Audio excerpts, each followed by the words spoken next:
Wow. So I have been searching and thinking for some time, actually years, on how to take the various elements that I know work, that I know impact individuals and organizations, and how do you combine it into a system that you can implement rather rapidly and see the pieces build on each other. So you get the compound effect of changing how your people work, what they're working on, how you measure them, and so forth to really drive your business forward.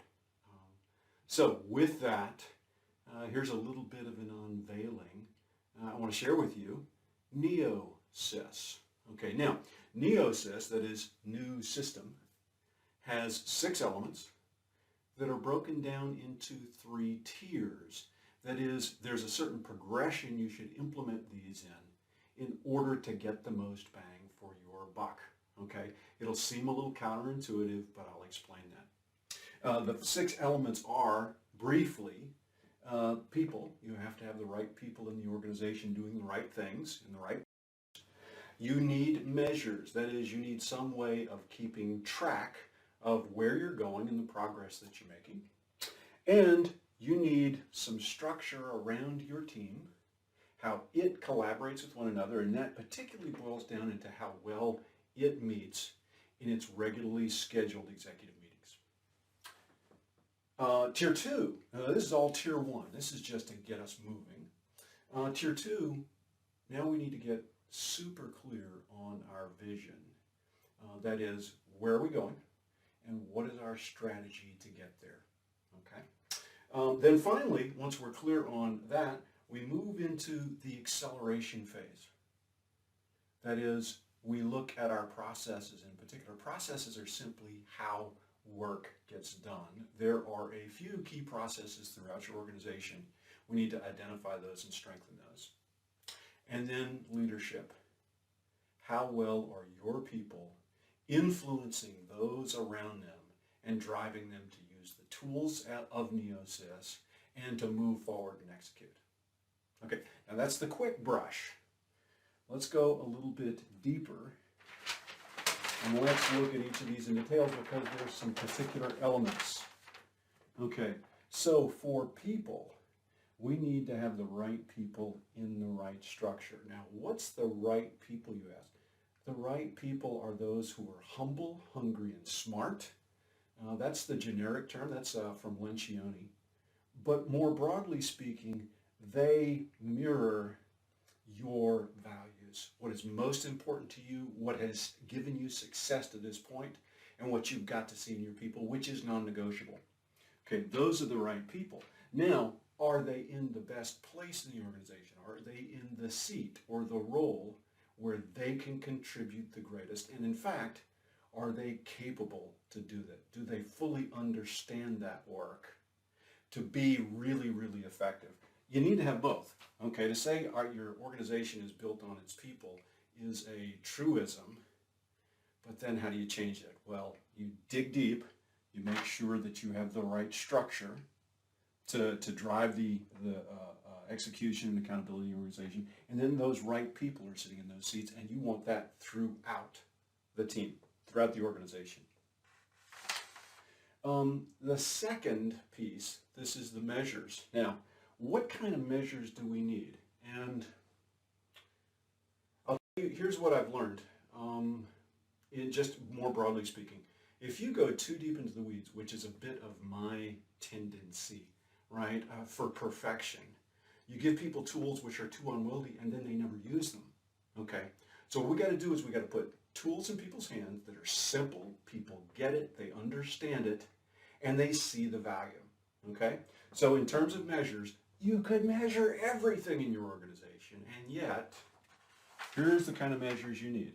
You need OKRs. OKRs stand for Objectives and Key Results. Objectives and Key Results were popularized by Andy Grove. I've done a number of other videos just on that tool. But what OKRs do is set the highest priorities for the organization for 1 quarter, that is 90 days. And you get your people laser focused on what's most important and then the other stuff just has to find its way, and trust me, it will, right? That's one of the big issues with execution, is that we've got our people too scattered and we're not focused. So lasering in your team on what's most important, what do they need to drive in 90 days? Then we go ahead and build out a scorecard. So the 90-day picture is where we're going, but what's the health of the organization like right now? What are the few things that we need to keep track of on a weekly basis that tell us we're doing good, we're not doing good, we need to make some shifts? Because without that weekly, that kind of 7-day, we can't make change enough to impact when things start going south. Third piece, your team and its meeting. Now, one of the issues is we've got to find a way, and this is where some of these metrics make your way down into the team meeting, because each team is responsible for certain achievements that are reflected in your scorecard and in your OKRs, and each individual on your executive team has something that they're driving. And in the weekly team meeting, we break that down and people look at it. So every week, I've got to look at my folks around and say, I've done it or I've not done it. It's on track or it's off track. And then from there, we need to know how to resolve issues quickly. There are various processes that have been done this, and they range from too simplistic, that is something from a EOS, which is identify, discuss, solve, simply doesn't give enough direction for how people can actually come to solutions. Okay, it just basically says talk about it and keep it brief. Okay, but there really is more if we're going to efficiently go to resolution. On the other hand, you can get way too complex and off base, chasing rabbit trails and not be efficient. Okay, and the issue resolution process I'm going to teach you is based on 4 questions that in fact you can use to drive efficient resolution of your issues on a weekly basis. Now, this is all what is taught to your team. I said this is an efficient process. This is all taught to your team in one day.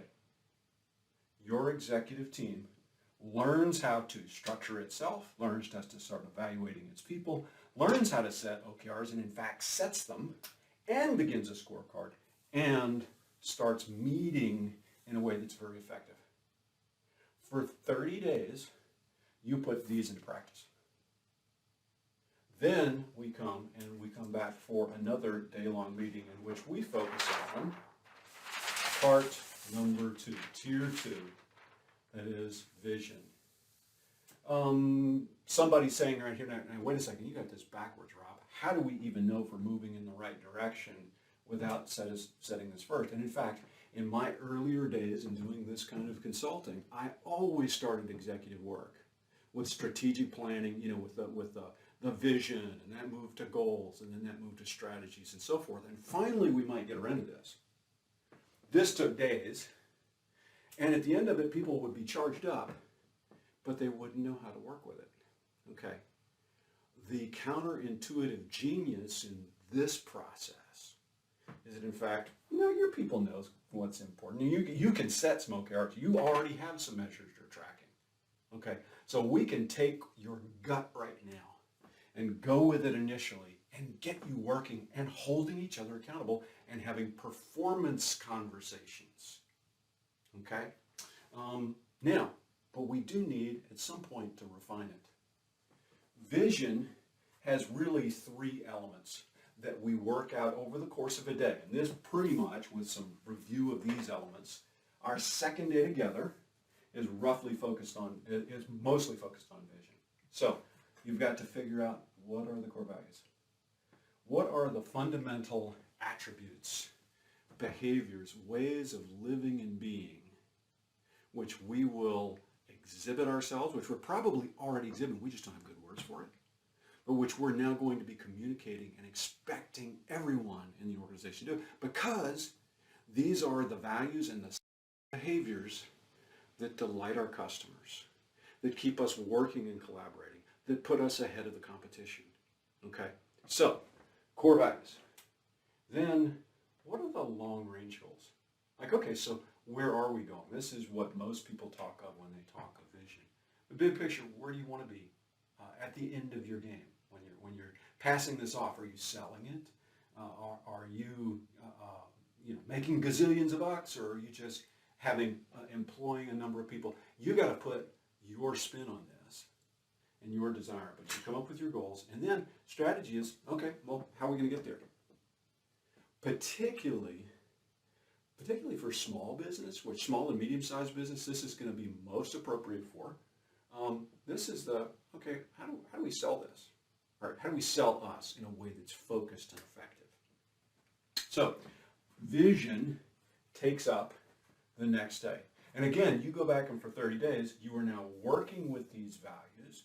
You're using them to start testing evaluating yourself, and evaluate your team so that you're getting more and more of the right people in the right places. You're continuing to use these goals as part now of your meetings, okay? And you're building a rhythm and a muscle and a vision, and you're communicating this throughout the organization. Okay, now come back for one more day, and we're going to spend some time doing some review, tightening up any pieces that perhaps we did not complete, and moving into our processes. We need to get really clear on what are the key processes. What are the right ways to do it? There are some things that you are doing right now in your organization that are very effective, and you know a lot of this. And you're also, like most organizations, you're wasting some energy and effort. You're doing some steps that really don't bring you value. Or you have a really good process, but not all of your people are following it. And they're making it up a little bit as they go along. Okay? We're going to fine-tune it. We're going to understand what is the process as is, what is the process that should be, and how do we get 100% adoption.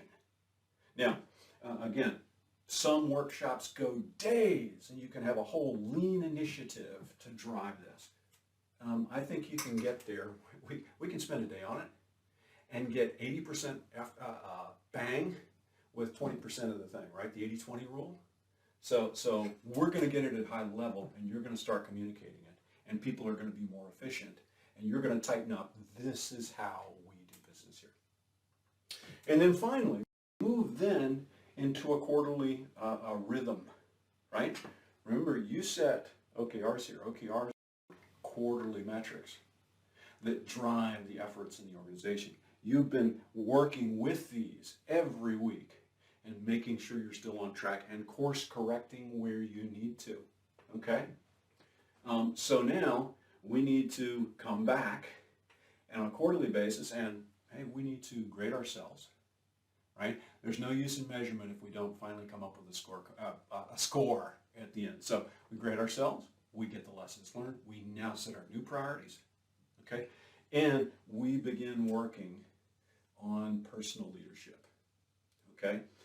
This is first about finding your personal hedgehog. Jim Collins used the term hedgehog in Built to Last. What was the Good to Great? Good to Great. And the idea is there's something that organizations, he uses an organizational framework for finding that place where you're using your best talents to do something that you can do better than anybody else in the world, and it's the key to making money for your business. Okay, well, I'm saying, and I assert and have worked with people, we identify our personal hedgehog. What are your gifts? What is your best? How do you define that? Because when you're working at your best, you're providing more value to your business, and you delegate down the pieces that you're not really good at. But you can't decide what to delegate until you come up with what's your personal hedgehog. We work with the whole leadership team on doing that. And then finally, ESA stands for expectation, support, and accountability. These are the three fundamental pieces, leadership skills, if you will. Again, most people, they do it, but they don't do it very well. They do it however they saw it. And if we want our people to be fully invested, bringing their best every day. Yes, we've got to have vision. Yes, they've got to have good processes. But then we've got to be communicating with them and supporting them and holding them accountable for that work. So I work with your leaders to help them learn how to do this well. That, my friends, is Neo-Sys, new system. It is exciting work. I've had the opportunity to field test it with one organization in particular so far, and I'm working with some others right now to get started, but it's exciting. They are really seeing a laser focus, a coming together, a clarity, an execution, and an excitement around their business that they haven't seen in a long time. I'd love to talk with you about it if any of this interests you.